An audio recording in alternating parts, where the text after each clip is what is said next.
লড়াই। প্রাচীন ইতিহাস ঘাটলে দেখা যায় অনেক রাজা মহারাজারা নিজেদের রাজত্ব রক্ষায় বা প্রজাদের জন্য লড়াই চালিয়ে গেছেন। নারীরাও এক্ষেত্রে পিছিয়ে ছিলেন না। কিন্তু আজকে আমি একটা অন্য লড়াইয়ের কথা বলবো।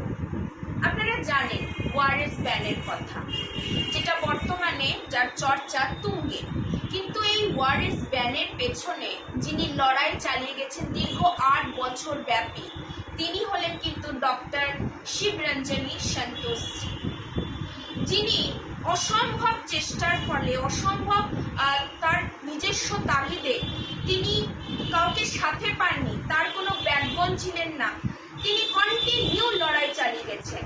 তিনি হতাশ হয়েছে অনেকবার, কিন্তু হাল ছাড়েন এবং দীর্ঘ 8 বছর লড়াই করে 15 অক্টোবর ফাঁসাই যখন নিষেধাজ্ঞা জারি করলেন ওয়ারেস ব্যানের কথা, যে সমস্ত কোম্পানিগুলো ওয়ারেসের নাম করে অতিরিক্ত সুগার দিয়েছিলেন, সেই নিষেধাজ্ঞা যখন জারি হলো তখন তার থেকে খুশি বোধহয় কেউ ছিলেন না।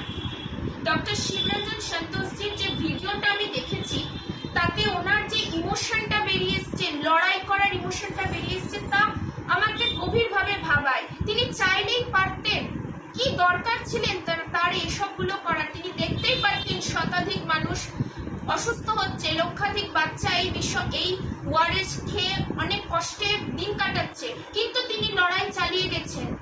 এবং তার যে ভিডিও, সেই ভিডিওতে যেদিন 15 অক্টোবরের পর তার যে ভিডিও, সেখানে দেখি তিনি ভীষণ ইমোশনাল হয়ে পড়েছেন। অর্থাৎ আমি একটা কথা বলেছিলাম না, মেয়েরা যদি তার ইমোশনকে সঠিক কাজে লাগায় তাহলে কি না কি করতে পারে। তাই আমার মনে হয় a big thanks to Dr. Shivranjan Santoshy.